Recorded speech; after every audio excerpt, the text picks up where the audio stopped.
Hello everyone, welcome back to my channel Sri Hari Academy. It's me, your biology mentor Kumari Chaitali, and I am here to make your concept crystal clear. बच्चों, आज हम शुरुआत करते हैं एक नए chapter से।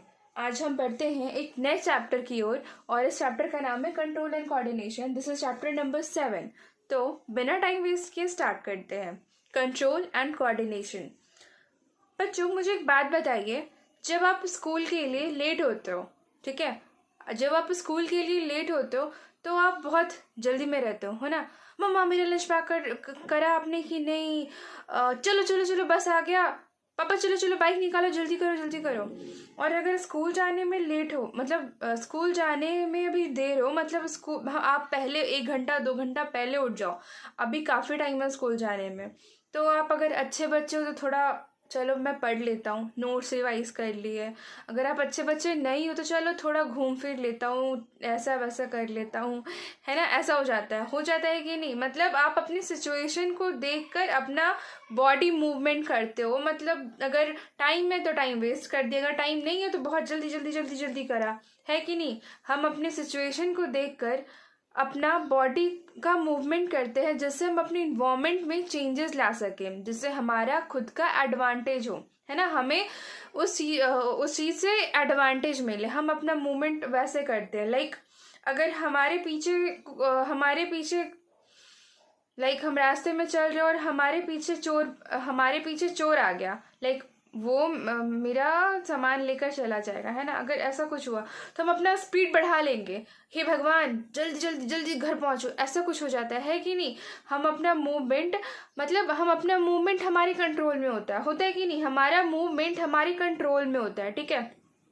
और हम कोऑर्डिनेट भी करते हैं। लाइक स्कूल जाते हो आप तो स्कूल में परेड होता है कि नहीं। मार्च पास्ट करा है, सब आपने पार्टिसिपेट किया है कभी परेड में? तो परेड में क्या होता है बच्चों? रिदम से रिदम मिलाते हैं ना, ताल से ताल मिला, समथिंग लाइक दैट।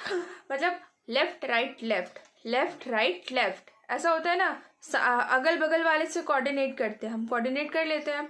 सिमिलरली हम अपने अगल बगल के इन्वायरमेंट से के अकॉर्डिंगली तो कंट्रोल और कोऑर्डिनेट करते हैं, साथ ही साथ हम अपने अंदर भी कंट्रोल और कोऑर्डिनेशन का प्रोसेस होता है कि नहीं।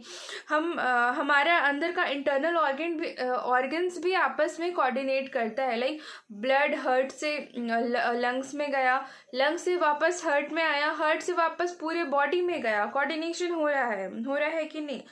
तो बच्चों, कंट्रोल और कोऑर्डिनेशन का इम्पोर्टेंस बहुत है, बहुत। क्या है? कंट्रोल और कोऑर्डिनेशन के बिना तो शायद जब हमारा खुद का बॉडी के ऊपर हमारा ही कंट्रोल नहीं होगा तो फिर भाई क्या फ़ायदा ऐसे जीवन का, है कि नहीं। तो हम जो ये कंट्रोल और कोऑर्डिनेट करते हैं बच्चों, ये कैसे होता है?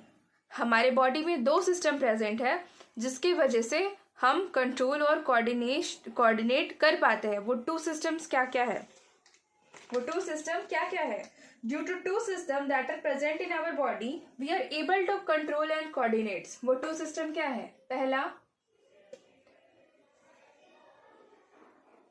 नर्वस सिस्टम, है ना।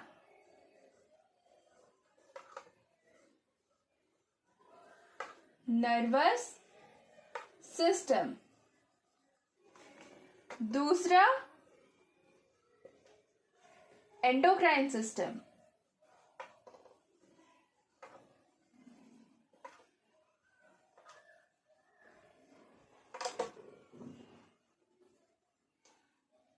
नर्वस सिस्टम और एंडोक्राइन सिस्टम। बच्चों, nervous system are associated with neurons. ये डिफरेंस क्या है नर्वस सिस्टम और एंडोक्राइन सिस्टम? ये बच्चों एसोसिएटेड विथ न्यूरॉन्स है। और ये किसका एसोसिएशन से फॉर्म है ये system? Hormones. Neurons, nervous system, hormones, endocrine system. बच्चों, we will study about each and everything, ठीक है, आप टेंशन मत लेना। एसोसिएटेड विथ न्यूरॉन्स और endocrine system associated with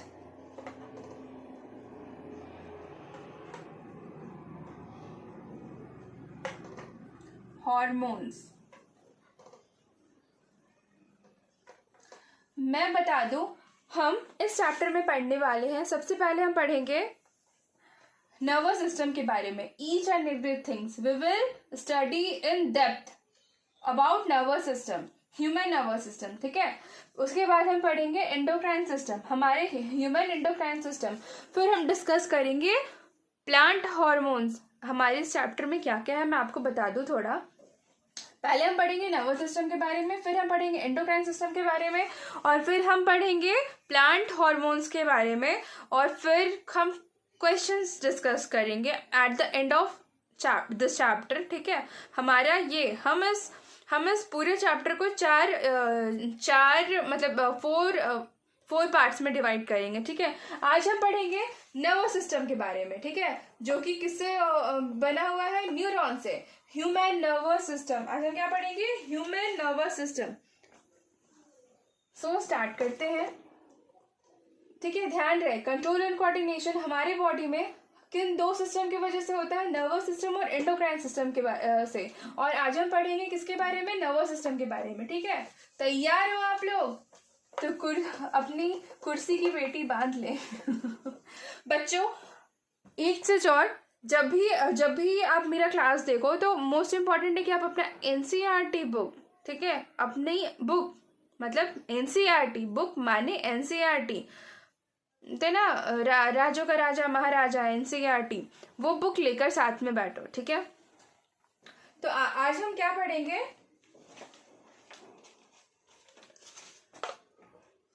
human nervous system. Human nervous system. क्यों नर्वस हो रहे हो आप लोग? नर्वस हो रहे हो पढ़ने से पहले? मत होना बच्चों, क्योंकि मैं बहुत ही इजी वे में आपको समझाऊंगी, बहुत ही इजी वे में आपका सारा कॉन्सेप्ट क्रिस्टल क्लियर होगा, बिलीव मी। तो ह्यूमन नर्वस सिस्टम, हमारा नर्वस सिस्टम दो पार्ट में डिवाइडेड है। हमारा नर्वस सिस्टम दो पार्ट में डिवाइडेड है। किन किन में? Human nervous system are divided in two parts. पहला सेंट्रल नर्वस सिस्टम, पहला क्या, central nervous system, CNS, central nervous system, और दूसरा है पेरिफेरल नर्वस सिस्टम।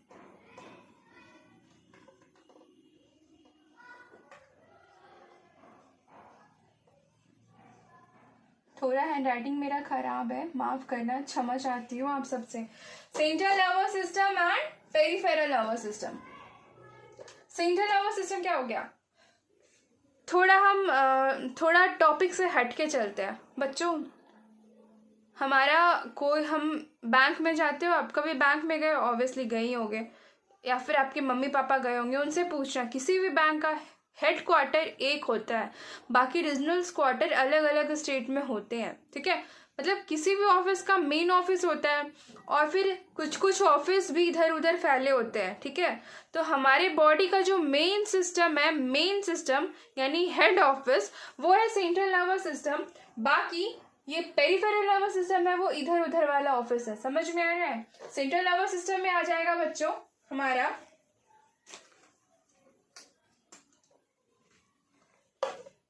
ब्रेन है ना, जो कि घुटनों में होता है ना, ब्रेन घुटनों में। अच्छा, मेरा तो भाई ब्रेन बॉक्स में है, आपका घुटना में होगा तो चेक कर लेना। नहीं बच्चों, मजाक कर रही हूँ, किसी का दिमाग घुटने में नहीं होता, सबका सही अपनी जगह होता है, ठीक है। ब्रेन। दूसरा स्पाइनल कॉर्ड। अबे कंफ्यूजन होता है, स्पाइनल कॉर्ड क्या होता है, पूछ लो किसी से स्पाइनल कॉर्ड क्या, तो बोलेंगे मैम वही बैकबोन। अरे नहीं, वो वर्टिब्रल कॉलम मैम। नहीं, spinal cord is something different from backbone. अच्छा, बताती हूँ क्या। पेरिफेरल नर्वस सिस्टम में क्या आ जाएगा, नर्व्स। पेरिफेरल नर्वस सिस्टम में आ जाएंगे नर्व्स। स्पाइनल कॉर्ड बच्चों, स्पाइनल कॉर्ड होता है लाइक ये हमारा ब्रेन है, ये मान लो हमारा ब्रेन है, इससे एक लंबा सा स्ट्रक्चर निकलता है, इसे हम कहते हैं spinal cord. Let me show you.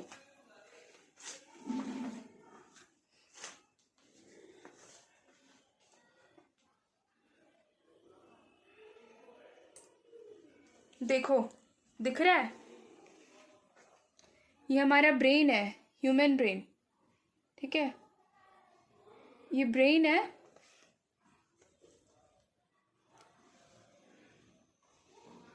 ये ब्रेन है, इससे एक स्ट्रक्चर लंबा सा निकला हुआ है, इसे कहते हैं हम स्पाइनल कॉर्ड। विजिबल है या कि नहीं? विजिबल है बच्चों, दिख रहा है? ब्रेन और उससे नीचे से जो स्ट्रक्चर निकला हुआ है वो स्पाइनल कॉर्ड है ये, ठीक है? ये स्पाइनल कॉर्ड है, ब्रेन से स्पाइनल कॉर्ड निकला रहता है। और स्पाइनल कॉर्ड जो होता है वो हमारे बैकबोन के अंदर होता है। स्पाइनल कॉर्ड बैकबोन नहीं है बच्चों, स्पाइनल कॉर्ड हमारे बैकबोन के अंदर होता है। समझ में आई बात? मेरा डायग्राम कितना फनी है ना। कोई बात नहीं, समझ में आना चाहिए बस। मैम का मकसद यही है कि आपको समझ में आना चाहिए बस। तो ये जो आपको स्पाइनल कॉर्ड दिख रहा है वो बैकबोन के अंदर होता है। ये हमारा बैकबोन, ये है बैकबोन, इसके अंदर होता है स्पाइनल कॉर्ड, होता है। ये जो है ये स्ट्रक्चर स्पाइनल कॉर्ड है, ठीक है? ये स्ट्रक्चर स्पाइनल कॉर्ड है बच्चों। एंड ब्रेन और स्पाइनल कॉर्ड से थ्रेड लाइक स्ट्रक्चर निकला हुआ रहता है जिसे हम कहते हैं नर्व्स, ठीक है? ब्रेन और स्पाइनल कॉर्ड से थ्रेड लाइक स्ट्रक्चर निकला हुआ रहता है जिसे हम कहते हैं नर्व्स। This is nerves. अब नर्व्स क्या, कंफ्यूजन होता है। कंफ्यूजन क्या, लोग समझ ही लेते हैं नर्व्स किसको, जो हमारे हाथ में जो नसें होती हैं इसे हम समझते हैं कि ये नर्व्स है। तुम शिवानी ने मुझे कॉल नहीं किया, मैं अपना नस काट लूंगा। अरे ज्योति ने मुझे कॉल नहीं किया, मैं अपना नस काट लूंगा। वो मुझसे बात नहीं करी, तुम मुझसे बात नहीं करी, मैं अपने नर्व्स काट लूंगा। नर्व्स बच्चों, नर्व्स नहीं, ये दिस इज ब्लड वेसल। ये ब्लड वेसल्स है। ये ब्लड वेसल्स अलग होते हैं, नर्व्स अलग होते हैं। नर्व्स क्या होते हैं, स्पाइनल कॉर्ड से जो स्ट्रक्चर निकला हुआ रहता है और ब्रेन से भी नर्व्स निकले हुए रहते हैं, नर्व्स रहते हैं निकले हुए जो इम्पल्सेस को ट्रांसमिट करने में हेल्प करती है, उसे हम नर्व्स कहते हैं, ठीक है? इम्पल्सेस को ट्रांसमिट करती है, नर्व्स का काम है इम्पल्स को ट्रांसमिट करना। समझ में आया? एक और डायग्राम दिखाती हूँ आपको, ज्यादा क्लियर होगा। नर्व्स क्या है, नर्व्स भी दो पार्ट में डिवाइडेड है। कुछ नर्व्स जो हमारे ब्रेन से निकले हुए हैं उसे हम कहते हैं क्रैनियल नर्व, उसे हम क्या कहते हैं, क्रैनियल नर्व। और जो नर्व्स हमारे स्पाइनल कॉर्ड से निकले हुए रहते हैं उसे हम कहते हैं spinal nerve. So nerves is divided in two parts, cranial nerve and spinal nerve. Late me show you again a diagram. आपको ये दिख रहा है स्ट्रक्चर, ये ब्रेन दिख रहा है बच्चों?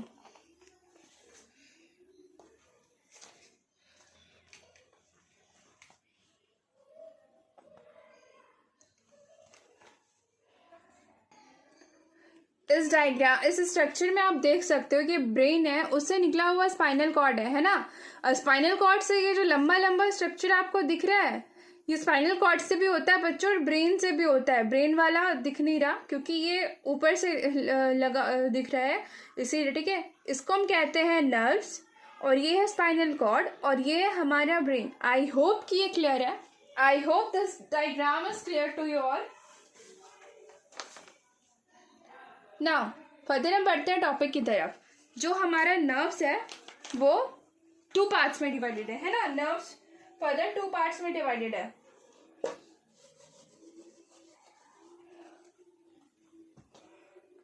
नर्व्स जो है वो भी टू पार्ट्स में डिवाइडेड है। किन किन में? पहला क्रैनियल नर्व,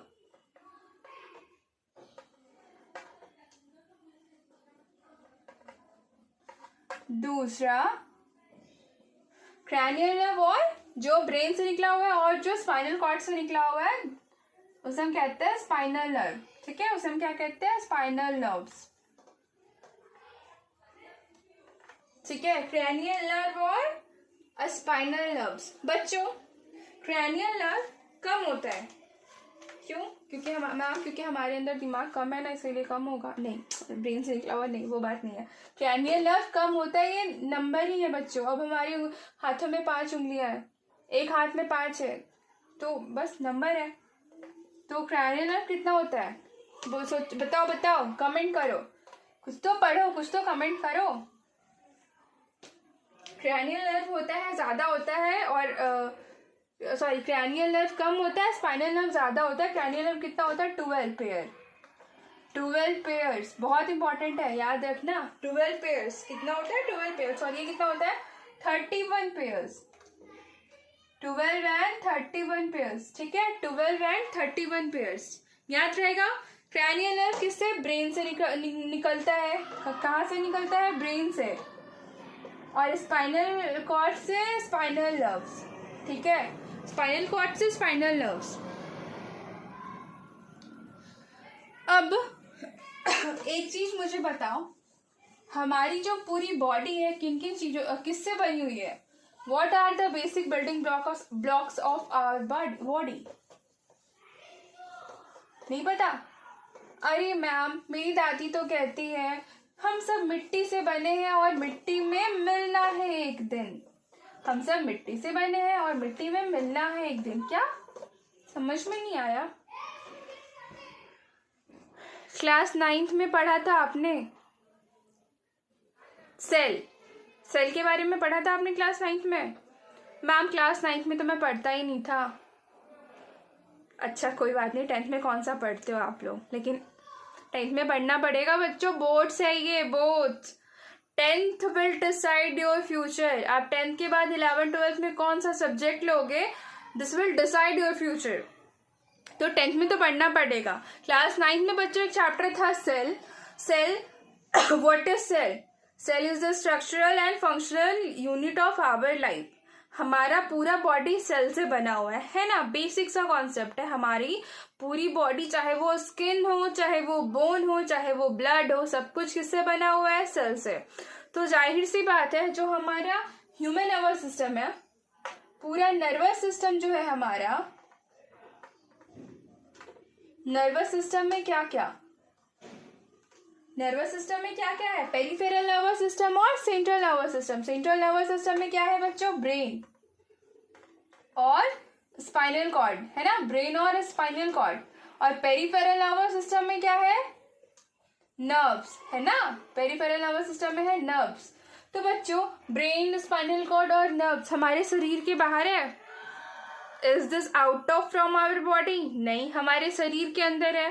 तो जाहिर सी बात है कि ये भी तो सेल से बना हुआ होगा। लेकिन ध्यान रहे, जो हमारा नॉर्मल सेल होता है, जो हमारे स्किन और ऑल में प्रेजेंट होता है, वो थोड़ा गोल या ओवल शेप का होता है ना।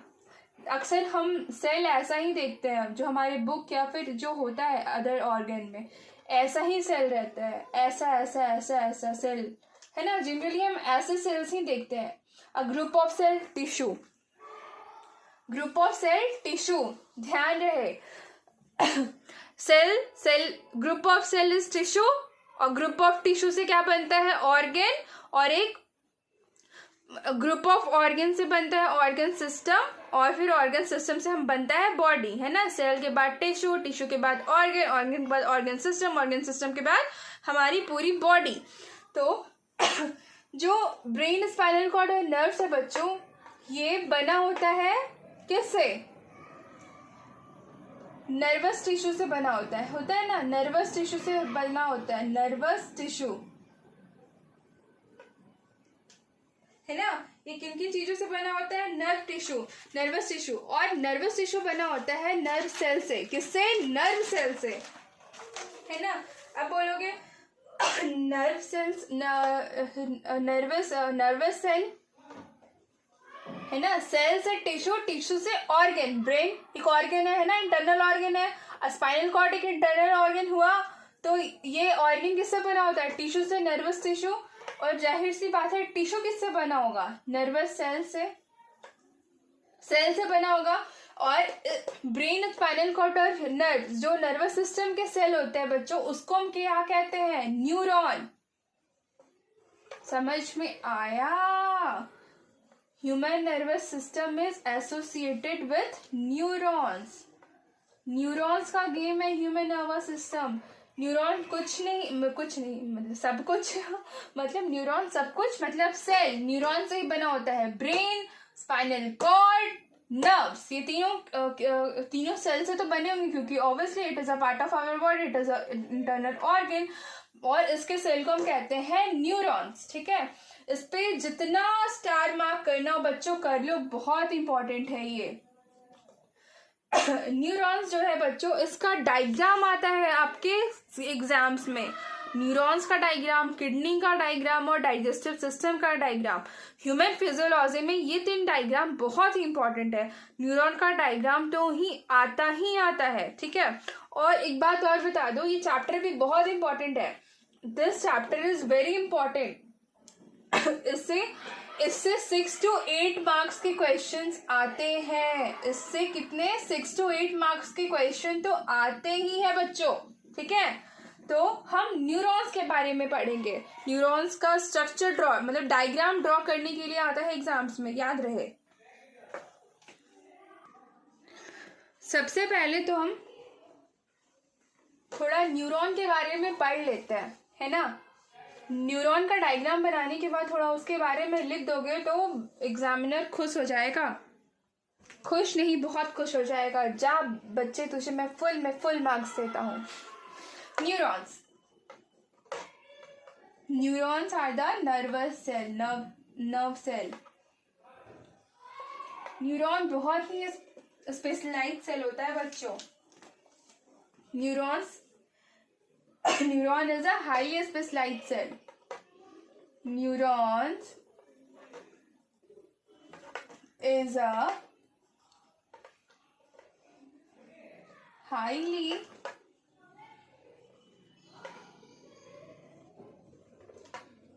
specialized cell।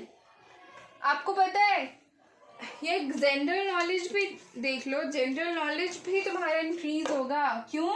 Neuron is the longest cell.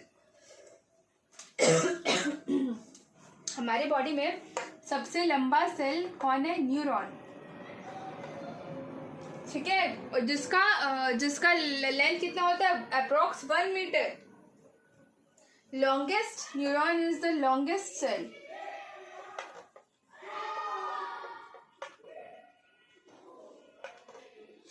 जिसका लेंथ होता है 1 मीटर।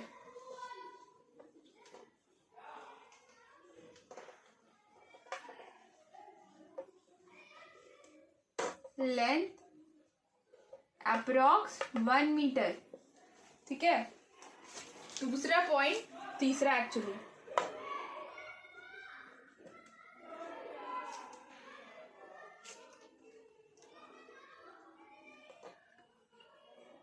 ऑब्वियसली सेल का डेफिनेशन क्या है? Structural and functional unit of life.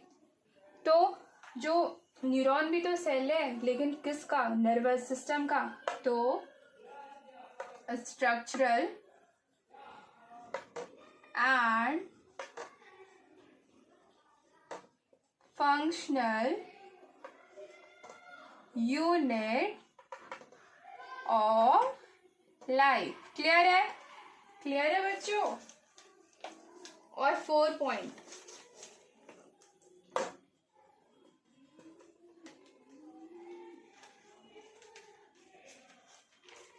response for the transmission of impulses। transmission of impulses हमारा नेक्स्ट टॉपिक है। response for the transmission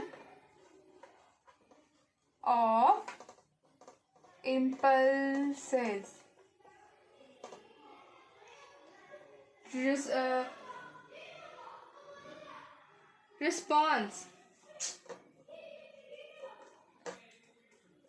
response for the transmission of impulses, है ना। responsible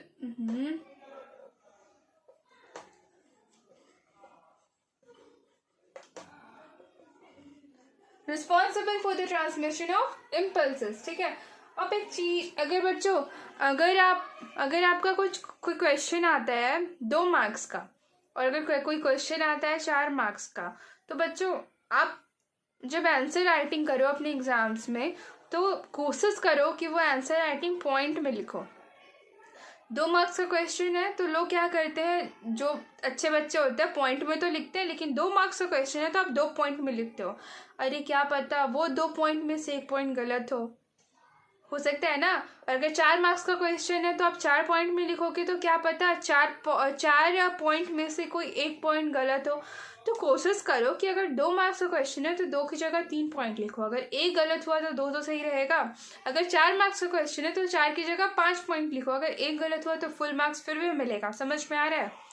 तो ये हो गया थोड़ा, मैंने न्यूरॉन्स को डिफाइन कर दिया। अब हम आते हैं न्यूरॉन्स के स्ट्रक्चर की तरफ।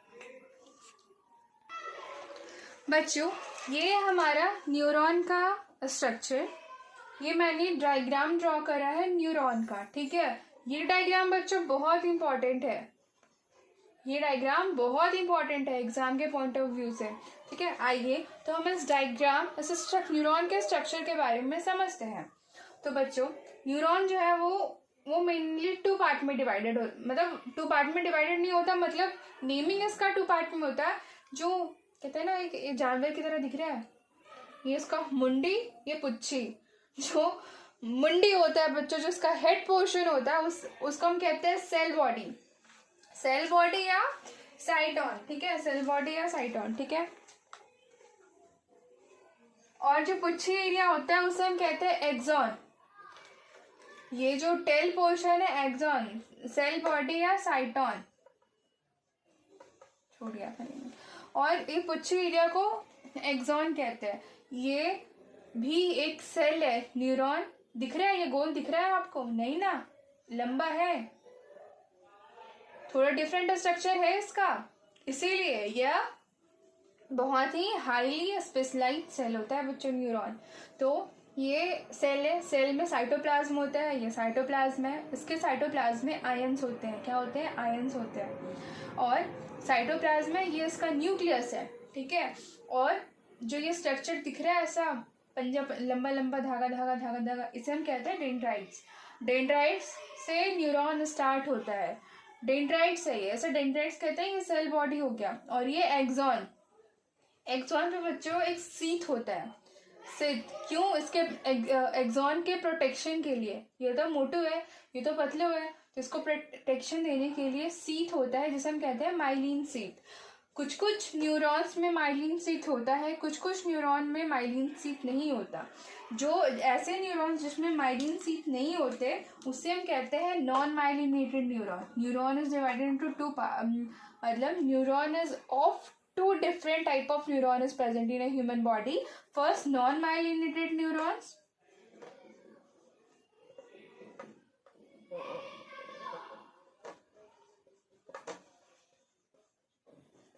न्यूरॉन, और एक होता है माइलिनेटेड न्यूरॉन।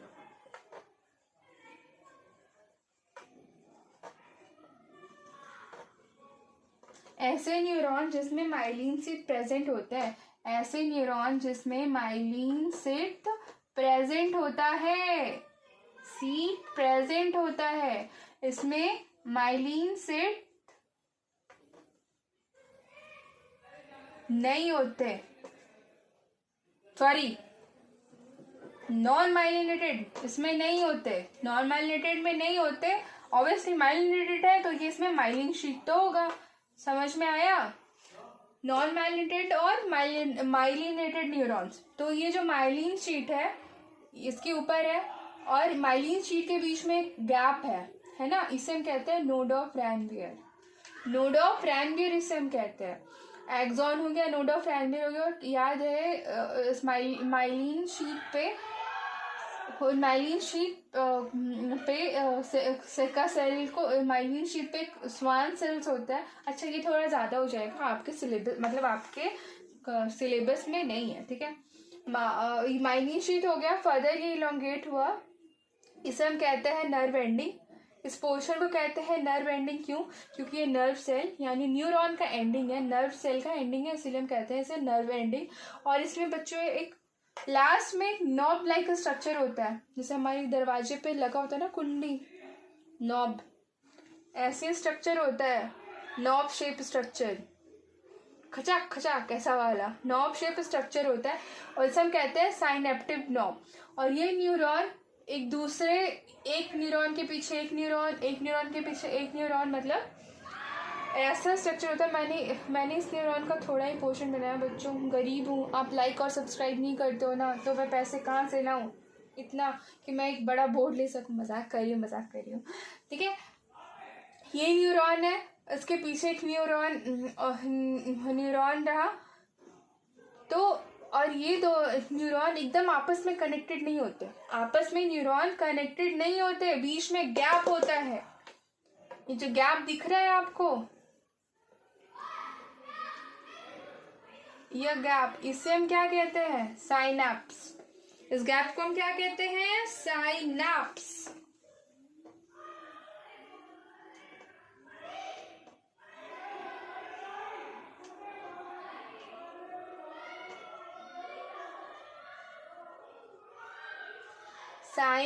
साइनेप्टिव नॉब के बाद जो अगला न्यूरॉन होता है उसके बीच में गैप होता है, जिसे हम कहते हैं साइनैप्स। बच्चों होता क्या है कि जब रिसेप्टर, हमारा जो रिसेप्टर ऑर्गन होता है आगे में, हमें सेंसेशन हुआ, ठीक है, हमें सेंसेशन हुआ गरम को हम जाकर हम किचन में गए, मम्मा ने तवा चढ़ाया और तवा को हम टच करके देखो, तो जब टच किए हम रिसीव किए वो सिग्नल कि अरे ये तो गरम है, तो वो सिग्नल हमारे बॉडी के अंदर आया, सिग्नल आया, तो मतलब सिग्नल आया तो जो ये साइटोप्लाज्म में जो आयंस है बच्चों, ये जो आयंस है, आयंस में मूवमेंट हो गया, the ions are started to move, ions में मूवमेंट हो गया, और मूवमेंट, आयंस के मूवमेंट की वजह से क्या क्रिएट हुआ? इम्पल्स क्रिएट हुआ, इम्पल्स जनरेट हुआ।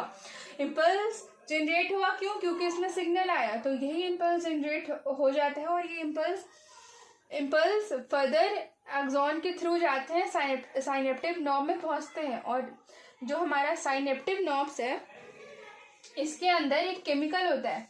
क्या होता है? एक केमिकल, जिसे हम कहते हैं न्यूरोट्रांसमीटर। इस केमिकल को हम क्या कहते हैं? न्यूरोट्रांसमीटर। इसमें केमिकल भरा होता है, जिसे हम कहते हैं, एक केमिकल होता है बच्चों, जिसे हम कहते हैं न्यूरोट्रांसमीटर,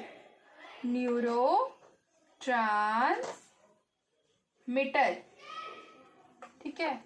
जब सिग्नल मिला तो ये जो साइनेप्टिक नॉब है, ये केमिकल रिलीज किया, न्यूरोट्रांसमीटर, और वो सिग्नल न्यूरोट्रांसमीटर के थ्रू, केमिकल के थ्रू, ये सिग्नल अगले न्यूरॉन में पहुंच जाता है। समझ में आया? और ऐसे सिग्नल आगे बढ़ता है। ये सिग्नल हमारे सेंसरी न्यूरॉन्स के थ्रू हमारे ब्रेन में चला जाता है। न्यूरॉन्स भी तीन टाइप के होते हैं, सेंसरी न्यूरॉन, मोटर न्यूरॉन, और क्या? सेंसरी न्यूरॉन, मोटर न्यूरॉन और इंटर न्यूरॉन, ठीक है। सेंसरी न्यूरॉन, मोटर न्यूरॉन और इंटर न्यूरॉन्स, ठीक है। तो ये सेंसरी मतलब ये न्यूरॉन, आप अभी हम सेंसरी, मोटर और इंटर न्यूरॉन के बारे में अच्छे से पढ़ेंगे। पहले आप इतना इस चीज को समझो, ट्रांसमिशन ऑफ सिग्नल के को अच्छे से पहले समझो। समझ में आ रहा है आपको? नर्व इम्पल्स कैसे जनरेट हुआ, समझ में आ रहा है? समझ में आया? इस तरह से सिग्नल गया, आयंस मूवमेंट हुआ, जिससे इम्पल्स जनरेट हुआ, फर्दर आगे बढ़ा, साइनेप्टिक नॉब से केमिकल न्यूरोट्रांसमीटर रिलीज हुआ, यह केमिकल अगले न्यूरॉन तक सिग्नल को पहुंचाया। ऐसे बच्चों नर्व इम्पल्स ट्रांसमिट होते हैं। क्लियर है? तो हाफ एन आवर हो चुका है बच्चों, आज की क्लास यहीं तक। नेक्स्ट क्लास में इस चैप्टर की ओर आगे बढ़ेंगे। फिलहाल यहीं तक। नेक्स्ट डे हम पढ़ेंगे टाइप्स ऑफ न्यूरॉन्स के बारे में और बहुत कुछ। तो आप आई होप कि आप सबको आज का क्लास बहुत अच्छा लगा होगा और आपके सारे कॉन्सेप्ट क्लियर हो चुके होंगे। सारे कॉन्सेप्ट क्लियर होने के लिए तो पूरा चैप्टर ख़त्म होना होगा, बट जो मैं समझाई हूँ आप सबको अच्छे से समझ में आया होगा। मैंने अपनी पूरी कोशिश करी थी आपको समझाने के लिए, और आज के लिए इतना ही। और इसी तरह की वीडियो पाने के लिए मेरे चैनल को लाइक्स और सब्सक्राइब ज़रूर करें। Thank you.